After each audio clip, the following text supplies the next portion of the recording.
Why banks fear people. With $20,000 saved, if you have around $20,000 sitting in savings right now, you are in a category that makes traditional banks very, very nervous. Not because you're wealthy, you're not, but because you've crossed a psychological threshold that changes your entire relationship with money. And more importantly, it changes how financial institutions have to treat you. Let me explain what I mean. When you have less than $10,000 saved, you are what banks call a transactional customer. You're living paycheck to paycheck. Your account balance fluctuates wildly. You're more likely to overdraft, more likely to carry credit card debt, and more likely to need short-term loans. Banks make a lot of money from customers like this. Overdraft fees, interest payments, insufficient fund charges. It's not personal. It's just how the business model works.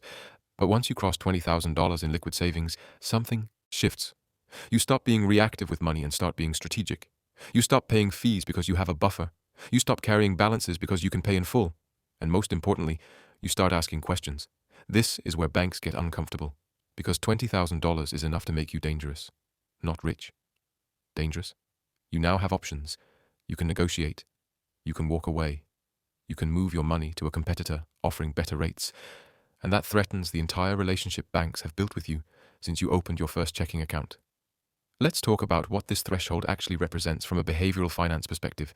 $20,000 is roughly 6 months of expenses for the average American household. That means you've built what economists call a functional emergency fund. You're no longer one car repair or one medical bill away from financial chaos. Your prefrontal cortex, the part of your brain responsible for long-term planning, is no longer in constant survival mode. This is when your financial decisions start to change. You stop thinking month to month and start thinking year to year. You stop optimizing for convenience and start optimizing for value, and you start noticing things you ignored before, like the fact that your savings account pays 0.01% interest while inflation runs at 3%, or that your bank charges you fees for services that cost them almost nothing to provide. Here's the part most people don't realize. Banks price their products based on customer behavior, not customer value. They assume that most people won't leave. They assume that most people won't negotiate. And they assume that most people won't do the math. For years, they've been right. But when you have $20,000 saved, you've already proven you can delay gratification. You've already proven you can think long-term. And that makes you a different type of customer. One that might actually read the fine print. Now let's talk about what happens next. Once you have this amount saved, you enter what financial advisors call the wealth accumulation phase. This is the most critical period in your financial life because the decisions you make now will compound for decades. And banks know this. They know that if they lose you now, they lose 30 years of potential revenue.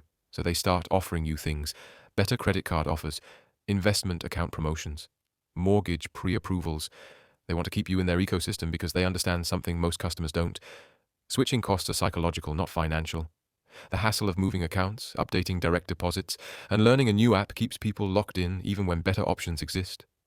But here's what you need to understand. $20,000 is enough to negotiate from a position of strength.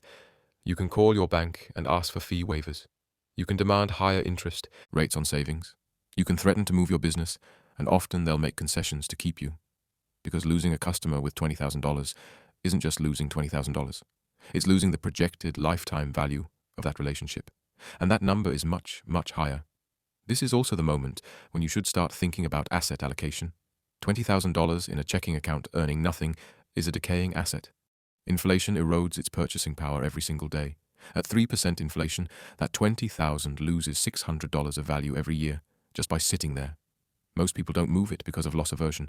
They're terrified of risk. They'd rather lose money slowly to inflation than potentially lose it quickly in the market. But this is a cognitive bias, not a rational calculation. Historical data shows that diversified investments outpace inflation over any 10-year period. The risk isn't in investing. The risk is in waiting. So what should you actually do once you hit this threshold? First, move your emergency fund to a high-yield savings account. These accounts currently pay between 4 and 5%.